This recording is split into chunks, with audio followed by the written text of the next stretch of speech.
Ini soal keadilan, soal kebenaran yang tidak boleh diabaikan, tidak boleh ditunda, tidak boleh dikorbankan hanya karena kedekatan dengan salah satu pihak. Allah Subhanahu wa taala turunkan ayat untuk menyatakan bahwa yang benar adalah si Yahudi dan pencuri yang sebenarnya adalah si Muslim Tu'mah bin Ubayriq. Al-Quran Allah turunkan untuk menyatakan si Yahudi non-Muslim ini yang benar dan si Muslim ini yang salah. Masya Allah.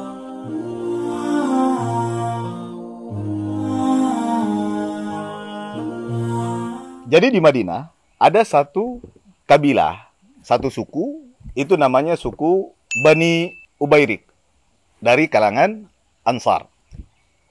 Nah, suku ini mayoritasnya sudah masuk Islam. Ada satu orang yang namanya Tu'mah bin Ubayriq yang berasal dari suku tadi. Ya.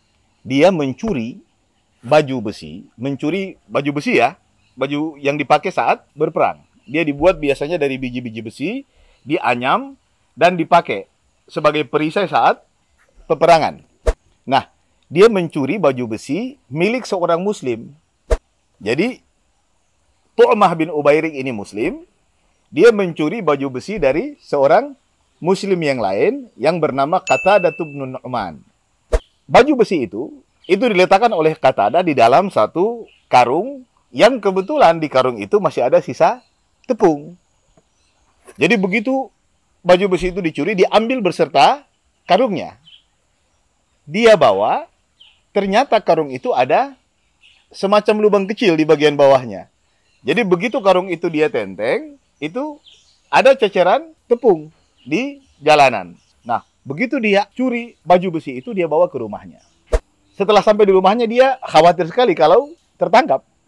Akhirnya muncul ide untuk dia titipkan barang curian dia itu, baju besi milik Qatadah itu, ke tetangganya. Seorang yang tinggalnya tidak terlalu jauh dari dia, namanya Zaid bin Samin.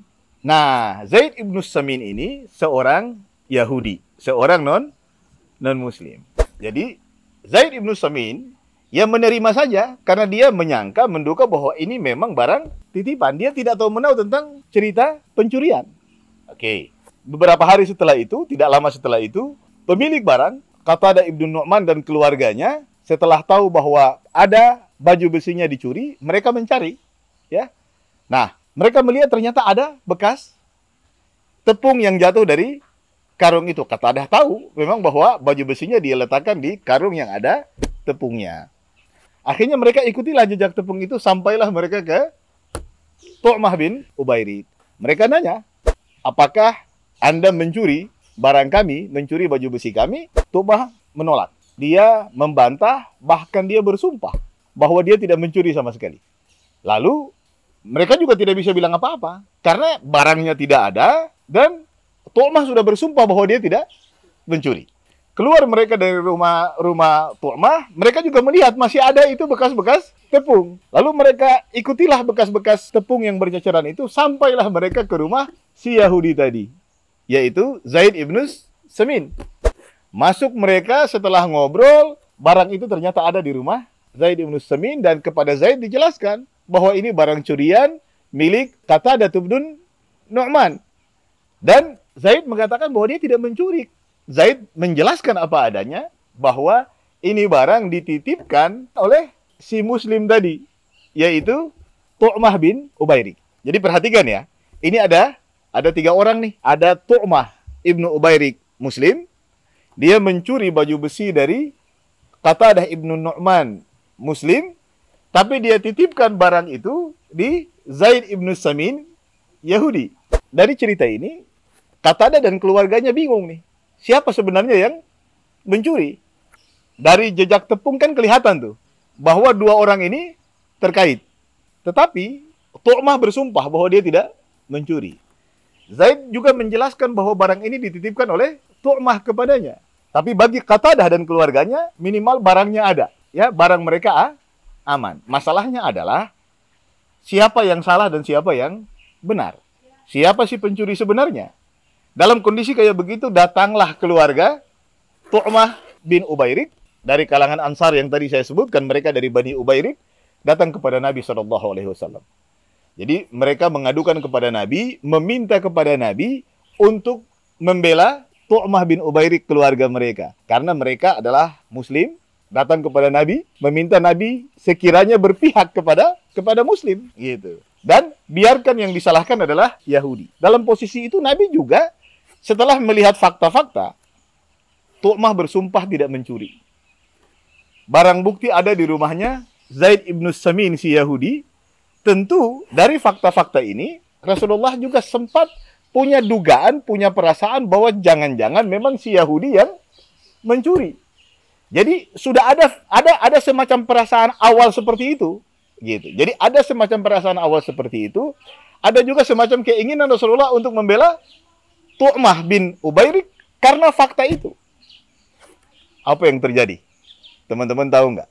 Allah Subhanahu wa Ta'ala turunkan ayat untuk menyatakan bahwa yang benar adalah si Yahudi dan pencuri yang sebenarnya adalah si Muslim Tu'mah bin Ubairik.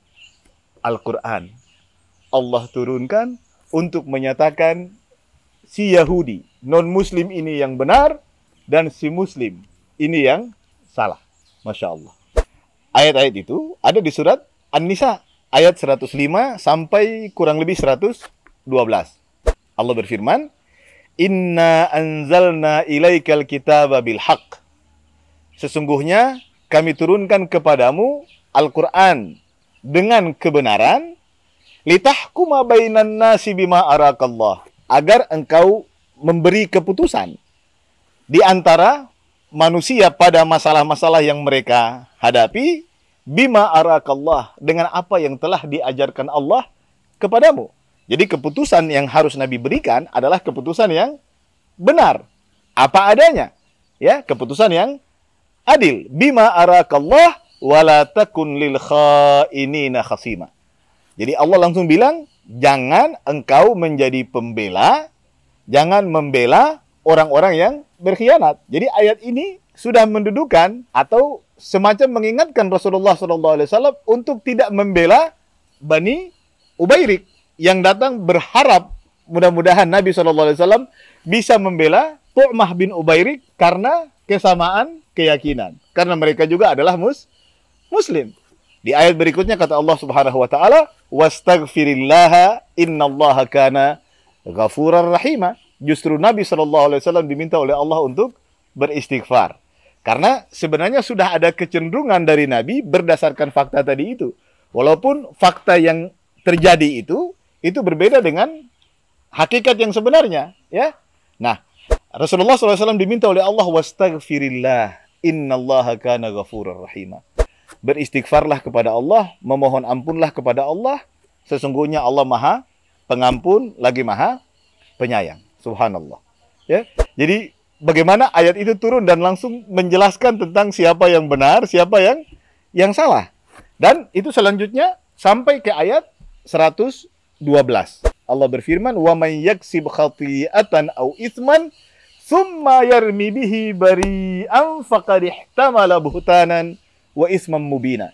Siapa yang melakukan sebuah tindakan yang salah, sebuah tindakan yang mengandung dosa, sebuah kesalahan, kemudian dia menuduh orang lain yang tidak melakukan, orang lain yang tidak tahu menahu dengan perbuatannya. Jadi dia yang melakukan dosa, melakukan kesalahan, tapi dia menuding orang lain yang melakukannya. Kata Allah Subhanahu wa Ta'ala, faqad ihtamala buhtanan, maka dia telah melakukan sebuah kebohongan, wa ismam mubina, dan dosa yang nyata. Coba bayangkan, Rasulullah SAW sudah tentu secara emosional karena ada kedekatan dengan Bani Ubairik yang berasal dari kaum Ansar. Mereka ini adalah orang-orang yang membela Nabi dari kejaran penduduk Mekah saat Rasulullah melakukan hijrah. Menurut saya, hubungan emosional itu pasti tetap ada. Tapi karena ini kebenaran, dan kebenaran itu langsung Allah beritahukan dari langit kepada beliau lewat ayat-ayat yang tadi Allah turunkan kepadanya, Rasulullah SAW menyampaikan ayat-ayat itu kepada mereka apa adanya. Padahal kalau beliau ingin mengedepankan hubungan emosional beliau, bisa saja beliau menahan ayat-ayat itu untuk tidak dibacakan. Atau paling tidak ayat-ayat itu beliau tahan dulu untuk beliau tunda. Nanti kapan-kapan baru beliau sampaikan. Tidak, ini soal keadilan, soal kebenaran yang tidak boleh diabaikan, tidak boleh ditunda, tidak boleh dikorbankan hanya karena kedekatan dengan salah satu pihak. Ini menguatkan apa yang sudah kita jelaskan sebelumnya, bahwa kebencian kita pada sekelompok orang tidak boleh sama sekali mendorong kita berlaku tidak adil. Rasulullah SAW mengaplikasikan itu dengan sangat indah dalam kisah ini. Akhirnya Rasulullah justru membacakan ayat itu dengan segera, menyampaikan kepada semua orang yang ada saat itu, mengumumkan bahwa dalam kasus itu yang benar adalah Zaid ibn Samin, seorang Yahudi non-Muslim, dan yang salah adalah seorang Muslim, Tu'mah bin Ubairik.